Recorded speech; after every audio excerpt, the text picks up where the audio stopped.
नमस्कार साथियों, स्वागत है आप सभी का आज की चर्चा में। इस चर्चा की श्रृंखला में हमने जो पहला वीडियो बनाया था वो था इंटरिम बजट पर। आप सभी ने उस पर बहुत सारा प्यार दिखाया, उसके लिए धन्यवाद। आज का जो हमारा वीडियो है वो उसी पिछले वाले वीडियो पर जो हमें कुछ कमेंट्स आए कि सर इस टॉपिक पर चर्चा होनी चाहिए, तो हमने वही टॉपिक उठाया। वो है यूनिफॉर्म सिविल कोड। रिसेंटली हमने देखा कि उत्तराखंड सरकार ने एक कमेटी बनाई सुप्रीम कोर्ट की रिटायर्ड जज रंजना प्रकाश देसाई के अंडर, जिन्होंने एक ड्राफ्ट रिपोर्ट दी यूनिफॉर्म सिविल कोड पर। उसी ड्राफ्ट रिपोर्ट के आधार पर 6 फरवरी को उत्तराखंड कैबिनेट ने बिल पेश किया विधानसभा में। अब वो बिल पास होगा क्योंकि मेजोरिटी में है वहां की सरकार जो अभी है, गवर्नमेंट, रूलिंग गवर्नमेंट। लेकिन उत्तराखंड में जो भी हो, नेशनल लेवल पर ये फिर से टॉपिक चर्चा में है। आज उसी टॉपिक पर हम चर्चा करेंगे। मेरे कुछ प्रश्न होंगे और जवाब देने के लिए मेरे साथ दो एक्सपर्ट हैं, आशीष सर और धीरज सर। स्वागत है सर आप दोनों का। धीरज सर, पहला सवाल मेरा आपसे है कि यूनिफॉर्म सिविल कोड जो अभी चर्चा में है, ये हमारे संविधान में किस भाग में है, या संविधान में कहाँ पर इसकी चर्चा की गई है? संविधान निर्माताओं ने क्यों इसको संविधान में डाला था? उनके पीछे उनकी क्या सोच रही होगी? आपका बड़ा अच्छा सवाल है सर। और ये सामान्य सा सवाल काफ़ी लोगों के लिए परीक्षाओं में और सामान्य जनता के लिए बहुत मददगार हो सकता है। मैं आपको ले चलता हूँ आज़ादी के समय पे। जब हम लोग बात करते हैं आज़ादी जब हमको मिल रही थी, तो आज़ाद होते समय हमारे सामने 2 आधार थे। या तो हम अपने आप को हिंदूवादी राष्ट्र घोषित कर दें, या फिर हम अपनी जनता का ध्यान रखते हुए अपने आप को धर्मनिरपेक्ष घोषित कर दें। लेकिन उस समय कुछ ऐसे भारी भरकम शब्द जो हमारी जनता उस समय समझने में अक्षम थी, क्योंकि ऐसा कहा जाता है कि उस समय साक्षरता दर बहुत कम थी। तो फिर हमारे संविधानविदों ने ये चर्चा का विषय बनाया कि क्या इसे हम मूल अधिकार बनाएं। ऐसा कहा जाता है कि पहले आर्टिकल 35 के अंतर्गत इसका उल्लेख किया जाना था, जो मूल अधिकार हो जाता। और हम लोग जब मूल अधिकारों की बात करते हैं तो उसमें ये कहा जाता है कि मूल अधिकार सुप्रीम कोर्ट द्वारा कभी भी लागू कराए जा सकते हैं। तो ऐसा ना हो कि सुप्रीम कोर्ट इसको लागू कराने का प्रयास करे और राज्य के पास संसाधन ना हो। तो फिर हम लोगों ने किया कि इसको यहां से उठाकर भाग 4 में डाल देते हैं। संविधान के भाग 4, जिसे राज्य के नीति निर्देशक तत्व कहा गया है, उसके अनुच्छेद 44 में जोड़ा गया। उस अनुच्छेद 44 में यह लिखा गया कि राज्य समय आने पर या समय समय पर अपने नागरिकों को समान नागरिक संहिता देने का प्रयास करेगा। इसमें एक शब्द बहुत महत्वपूर्ण है, अपने नागरिकों को, यानी कि ये केवल लागू होगा तो भारतीय नागरिकों के ऊपर ही होगा। अब ये यहां क्यों जोड़ा गया? क्योंकि इस जो खंड हम लोग बात कर रहे हैं भाग 4 की, इस भाग 4 की सबसे बड़ी विशेषता यह है कि ये राज्य सरकार पर डिपेंड करता है। ये कभी भी जनता जाकर या कभी भी न्यायपालिका समाज सुधार के लिए इसको डायरेक्ट लागू नहीं करा सकती। ये लागू जब ही होगा जब भारत की संसद और भारत के राज्य मिलकर ये चाहेंगे। इसलिए इस विषय को हम लोगों ने अनुच्छेद 44 में रखने का प्रयास किया। बस यही कारण है कि संविधानविदों ने सोचा कि इसको अभी ना लागू करते हुए वर्तमान से लेकर भविष्य तक चर्चा का विषय बनाया जाए। वर्तमान में हम लोग आ गए हैं, तो हम लोगों ने देखा है कि हम लोग 21वीं शताब्दी में आकर हमारी साक्षरता बढ़ गई है, हमारी विषयों के प्रति समझ बढ़ गई है। अब हम लोग उन मूल बिंदुओं में नहीं अटके हुए जो पहले हुआ करते थे। तो अब विकास के पहलुओं में चलते हुए हमको ये लग रहा है कि समान नागरिक संहिता लागू होना चाहिए। इसलिए हम लोग आज चर्चा पर इकट्ठे हुए हैं। जी सर, धीरज सर ने बहुत अच्छे से बताया कि ये पार्ट 4 में है, जो कि जस्टिसिएबल नहीं है, जैसा जितना मुझे समझ में आया। और फंडामेंटल राइट्स जो पार्ट 3 में है, उसमें यूनिफॉर्म सिविल कोड को नहीं डाला गया क्योंकि उस समय रिसोर्सेज नहीं रहे होंगे स्टेट के पास। जी आशीष सर, मैं आपसे जानना चाहूंगा कि ये तो हो गई बात बौद्धिक स्तर पर, हम समझ रहे हैं कि संविधान में कहाँ पर है। एक सामान्य नागरिक को अगर हम समझाना चाहें कि यूनिफॉर्म सिविल कोड क्या है, तो आसान शब्दों में क्या आप बता सकते हैं यूनिफॉर्म सिविल कोड क्या है? जी बिल्कुल। तो जैसा कि सर ने इस बात की तो जानकारी हमें दे ही दी है कि भारतीय संविधान के किस अनुच्छेद और किस भाग में यूनिफॉर्म सिविल कोड के संबंध में बात की गई है, जिसे हम एक समान नागरिक संहिता के नाम से भी जानते हैं। लेकिन इसका एक सामान्य अर्थ अगर हम सामान्य भाषा में समझें, क्योंकि भारत की जनता को जानना भी आज के समय पर बहुत जरूरी हो गया है, तो हम इसको इस तरीके से समझ सकते हैं कि किसी भी देश में जो कानून व्यवस्था होती है, जो नियम कानून होते हैं, उसको मूलतः 2 भागों में रखा जाता है। एक को हम कहते हैं क्रिमिनल लॉ, जिसको हम कहते हैं आपराधिक मामले, और एक को हम कहते हैं सिविल लॉ, जिसको हम कहते हैं दीवानी मामले। तो भारत की अगर हम चर्चा करें तो वर्तमान में यूनिफॉर्म क्रिमिनल लॉ तो पूरे भारत में लागू है। इसका मतलब होता है कि जो भी आपराधिक मामले हैं, जैसे हत्या, चोरी, डकैती किसी भी वर्ग, किसी भी समुदाय का व्यक्ति अगर ऐसे अपराधों को अंजाम देता है तो उस पे जो सजा मिलेगी वो एक ही प्रावधान है जो उस पे लागू होगा। इसमें किसी धर्म या किसी वर्ग को कोई विशेष अधिकार नहीं दिया गया है। तो ये तो हो गई बात क्रिमिनल कोड की। अब आते हैं हम यूनिफॉर्म सिविल कोड पे। तो यूनिफॉर्म सिविल कोड भी भारत में कई हद तक लागू है। अब आप कहेंगे कैसे? तो देखिए, सिविल लॉ के अंतर्गत बहुत सारे कानून आते हैं, जिसमें हम प्रॉपर्टी एक्ट, जिसको अपन प्रॉपर्टी लॉ भी कहते हैं, संपत्ति अधिनियम, टेनेंट लॉ जिसको हम किराएदार अधिनियम के नाम से भी जानते हैं, और भी कई सारे कानून है, कॉन्ट्रेक्चुअल लॉ, मतलब वो मामले जिनका संबंध पैसों से होता है। उसी में एक सिविल कोड होता है जिसको हम कहते हैं फैमिली लॉ। तो यूनिफॉर्म सिविल कोड जो है वो भारत में अभी फैमिली लॉज पे लागू नहीं है। बाकी जैसा कि मैंने नाम लिया अभी, property law, contractual law, tenant law, उन पर यूनिफॉर्म सिविल कोड लागू होता है। फैमिली लॉज क्या होते हैं? तो फैमिली लॉज के अंतर्गत आता है मैरिज यानी कि शादी, डिवोर्स यानी कि तलाक, मेंटेनेंस यानी कि जो गुजारा भत्ता दिया जाता है, और इसके साथ साथ अपना जो बच्चों की कस्टडी होती है, और भी साथ में 2-4 इनहेरिटेंस जैसे लॉ होते हैं। तो भारत में अगर हम यूनिफॉर्म सिविल कोड को देखें तो ये फैमिली लॉज पे एक जैसा कानून लागू नहीं होता है।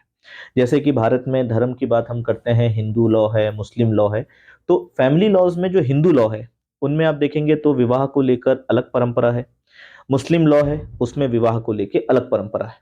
तो जो चर्चा का विषय आज पूरे भारतवर्ष में बना हुआ है वो यही है कि क्या यूनिफॉर्म सिविल कोड आने से अब हमारा फैमिली लॉ भी एक जैसा हो जाएगा?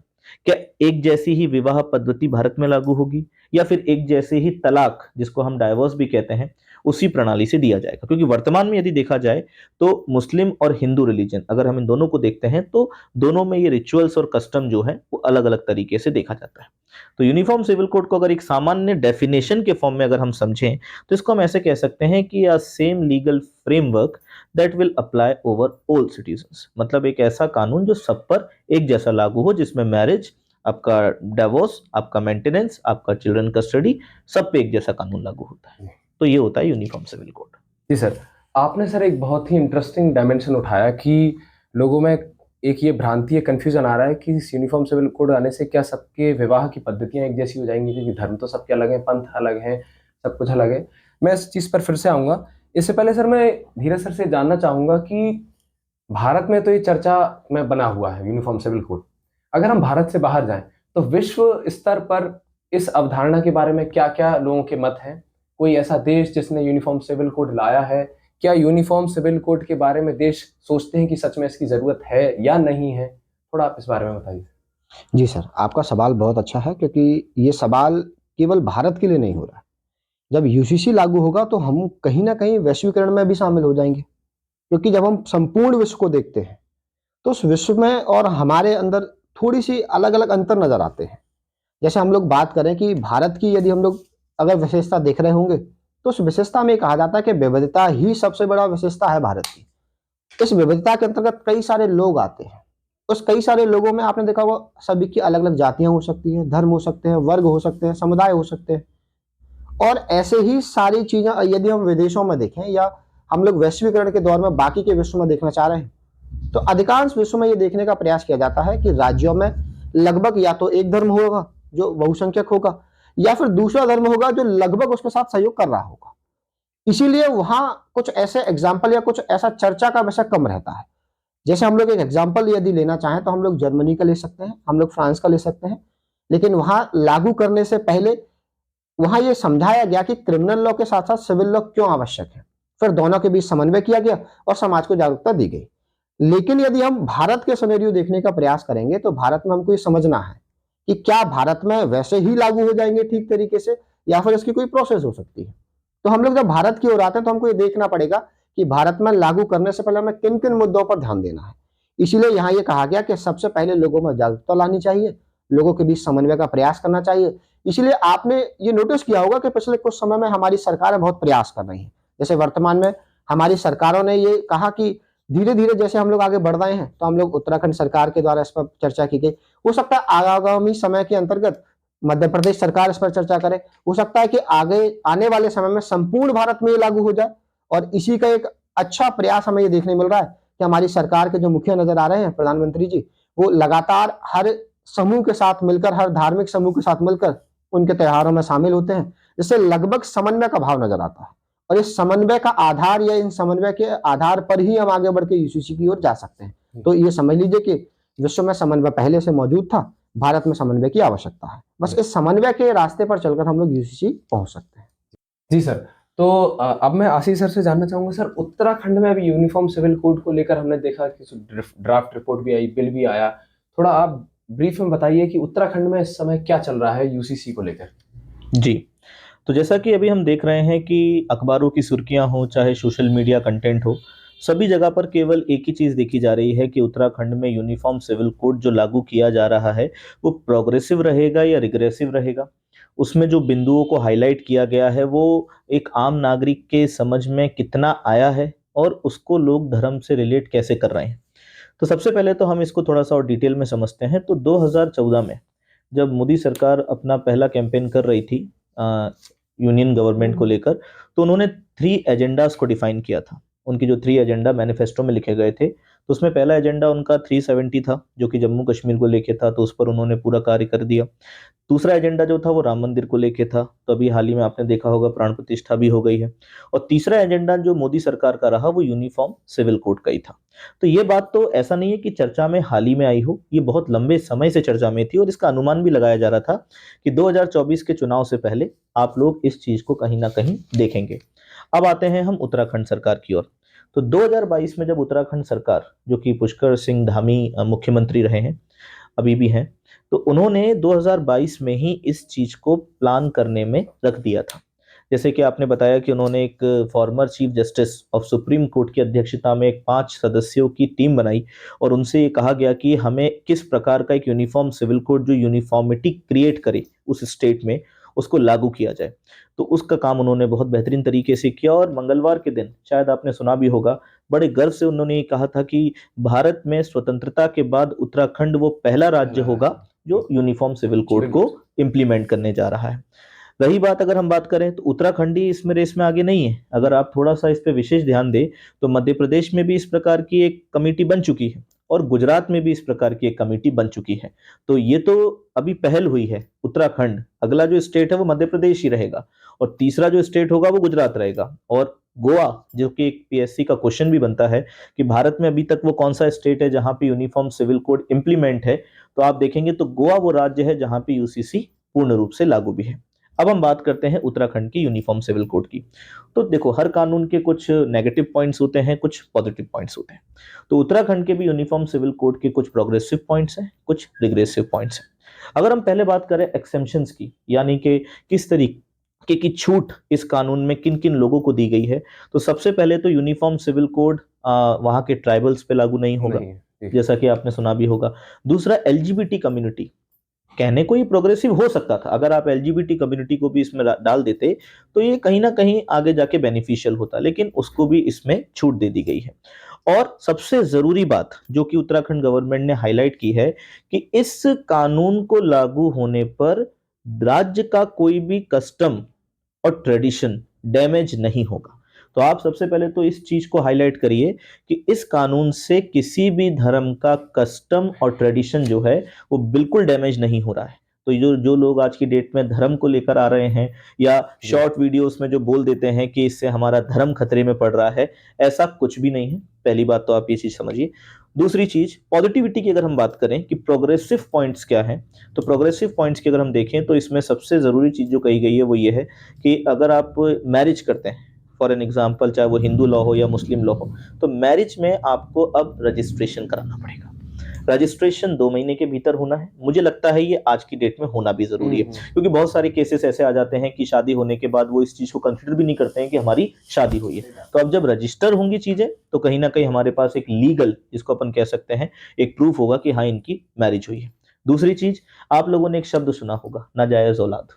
ये नाजायज शब्द जिसको हम बास्टर्ड के नाम से भी सुनते आए हैं, इसको लेकर इस बिल में एक अच्छी बात कही गई है कि अब जो प्रॉपर्टी है जिसमें आपका फैमिली, जिसमें अपन डिस्ट्रीब्यूशन होता है, तो उसमें अब इन ऐसी संतान जिसको आप गोद ले रहे हैं या फिर किसी और तरीके से आप उसको अडॉप्ट कर रहे हैं, तो उनका भी उतना ही हक होगा जितना कि एक सामान्य रूप में एक वंश के व्यक्ति का होता है।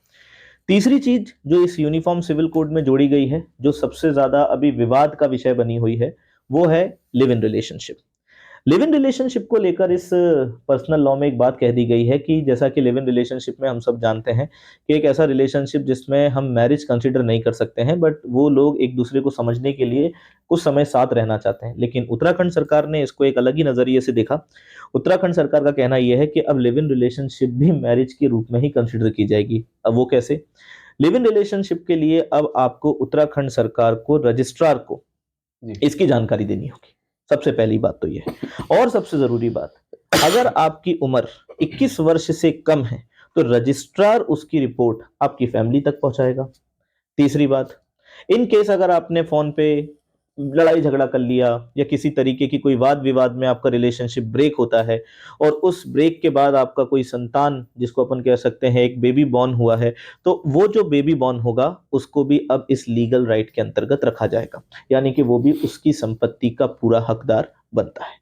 तीसरी चीज इसमें ये भी, चौथी चीज इसमें ये भी जोड़ी गई है कि जो लिव इन रिलेशनशिप आज की डेट में हम देख रहे हैं, तो खास करके उसमें पुलिस वेरिफिकेशन को भी डाला गया है। तो अब यहाँ पे आप देख सकते हैं तो उत्तराखंड की पुलिस के लिए अब एक नया काम आ चुका है कि वो लिव इन रिलेशनशिप का वेरिफिकेशन भी करेगी। और अगर इन केस अगर लिव इन रिलेशनशिप की जानकारी आपने रजिस्ट्रार को नहीं दी है या फिर आप किसी गलत फॉल्स तरीके से वहां रह रहे हैं, तो उसमें सजा का प्रावधान भी जोड़ दिया गया है, जो सजा 3 महीने से लेकर 6 महीने तक रहेगी। और साथ ही में इसमें जुर्माना 10,000 से लेकर 25,000 तक का रखा गया है। तो ये कानून है जो उत्तराखंड सरकार इंप्लीमेंट करने जा रही है। तो इसमें किसी धर्म को लेकर कोई विशेष टिप्पणी नहीं की गई है, बस हम कोशिश ऐसी कर रहे हैं कि जब हम सब जगह पे यूनिफॉर्म हैं तो फिर इस जगह पे यूनिफॉर्म क्यों नहीं। जी सर, आपने हमें काफी डिटेल में ये बताया कि उत्तराखंड में जो बिल आया है उसमें क्या क्या प्रावधान है। एक सर मैं और जोड़ना चाहूंगा, उसमें पॉलीगेमी के लिए भी मना किया गया है ना, कि पॉलीगेमी अब किसी भी जगह किसी भी समाज में एक्सेप्ट नहीं होगी, क्योंकि मेरे हिसाब से पॉलीगेमी एक ऐसी समस्या है जो वुमेन के बेसिक ह्यूमन राइट्स का वायलेशन है जी। वुमेन इतनी ज्यादा इनसिक्योर है पॉलीगेमी की वजह से, जो ये पॉलीगेमी के शिकार होते हैं। तो आपका क्या इसमें कहना है? पॉलीगेमी, हमें थोड़ा ये बताइए, पॉलीगेमी है क्या और पॉलीगेमी के ऊपर क्या इस बिल ने कहा है? ये सवाल आपका जो है वो हमारी समाज की महिलाओं के लिए बहुत जरूरी है। जैसा कि आपने कहा पॉलीगमी, तो मैं जैसा इसको समझ पा रहा हूँ इसका मतलब होता है बहुपत्नी प्रथा। हम इसके और पहले चलते हैं। ऐसा कहा जाता है कि भारतीय समाजों में या भारतीय धार्मिक तंत्रों में ये देखा जाता था कि बहुविवाह पाए जाते थे। बहुविवाह के अंतर्गत हम लोग 2 प्रकार के विवाह देखते हैं, बहुपति विवाह और बहुपत्नी विवाह। लेकिन समाज का विकास कुछ इस प्रकार हो गया कि हम लोगों ने बहुपति विवाह को पीछे छोड़ दिया। जैसे आप लोग को एग्जाम्पल मिल जाते होंगे इतिहास के अंतर्गत। लेकिन जैसे जैसे हम लोग आगे बढ़े, हमने केवल बहुपत्नी विवाह को मान्यता दे दी। यदि हम लोग बहुपत्नी विवाह को मान्यता दे रहे हैं, इसका मतलब यह है कि एक पुरुष अनेक सारी महिलाएं रख सकता है। अलग अलग धर्मों में अलग अलग संभावनाएं हैं। जैसे भारत में भी ये पहले ये कहा जाता था, जैसे हम लोग यदि चर्चा का विषय बना रहे हैं तो एक केस मुझे याद आ रहा है 1970 का। उसमें एक बार ये स्टेटमेंट कहा गया कि एक पुरुष ने एक शादीशुदा होते हुए भी दूसरी महिला के साथ गर्भ स्थापित करने का प्रयास किया। जब सुप्रीम कोर्ट, हाई कोर्ट, इन सब की एक पैनल जब बनाई जाती है तो उनने ये कहा गया कि ये अपने आप में हिंदू कोड बिल के खिलाफ है। तो फिर उसमें डिसीजन लिया गया कि जो दलीलें वो पुरुष पेश कर रहा था, उस पुरुष ने ये कहा कि हमारे शास्त्रों में ये लिखा हुआ है कि यदि मुझे एक स्त्री से संतान उत्पन्न नहीं होती है तो मैं अपने वंश को बढ़ाने के लिए दूसरी स्त्री से संतान उत्पन्न कर सकता हूं। तो फिर हम लोग को कई सारे और स्टेटमेंट याद आते हैं। जैसे हम लोग अन्य धर्मों की बात करें तो एक सामान्य सा केस जो एक लैंडमार्क केस बन गया है आज के जमाने में, जैसे उसको हम लोग साहबानो केस कहते हैं। उसमें साहबानो ने केवल एक लाइन ऐसी कही जिससे लगभग सभी जगह यूसीसी चर्चा में आ गया। उन्होंने कहा कि यदि मेरा धर्म कुछ और है तो क्या संविधान मेरा नहीं है? तो यहां पहला मुद्दा यह बन गया कि क्या संविधान से ऊपर धर्म हो सकता है। दूसरा यह मुद्दा बन गया कि क्या संविधान में जेंडर जस्टिस नहीं है, यानी कि लगभग लैंगिक न्याय नहीं है। तो इन्हीं सारी मुद्दों के चक्कर में आज हम लोग ये देखने का प्रयास कर रहे हैं कि यूसीसी में ये कहा गया कि अब पॉलीगमी रोकी जाएगी। अगर पॉलीगमी आप लोग मान लीजिए कि आपको लग रहा है कि आप लोग पाश्चात्य संस्कृति की ओर जाना चाह रहे हैं, तो उसमें केवल पॉलीगमी नहीं है, उसमें बहुपति विवाह भी जोड़ा गया है। या तो आप बहुपति विवाह को मान्यता दे दीजिए या फिर आप उसको भी मना कर दीजिए। इसलिए हम लोगों ने यहाँ ये कहा कि समाज के अंतर्गत लगातार बढ़ने के लिए आवश्यक है कि नहीं होगा या तो दोनों पे मना या दोनों। उन्होंने यही कहा कि हम लोग समाज में लैंगिक न्याय लाना चाह रहे हैं, क्योंकि कोई भी देश जब कानून बनाता है तो वो लिंगों के आधार पर कानून का निर्माण नहीं करता है। इसलिए भारत में वैसे भी सामाजिक न्याय की मान्यता मानी जाती है। इसलिए हम लोगों ने कहा कि पॉलीगमी को अब रोकने का प्रयास किया जाना चाहिए। बस यही इसका मुद्दा है। जी सर। अब सर मैं एक ब्रीफ में एक क्लोजिंग स्टेटमेंट चाहूंगा आप दोनों से ही। आशीष सर, यूसीसी के ऊपर आपका क्या सोचना है? ये आना चाहिए, नहीं आना चाहिए? इस पर आगे क्या होना चाहिए? तो जैसा कि मैं अपने पर्सनल ओपिनियन से आपको ये बताऊं तो सिंपल सी बात है कि आज़ादी के बाद भी ऐसा नहीं है कि विशेष धर्म को लेके कोई कानून नहीं बने हैं।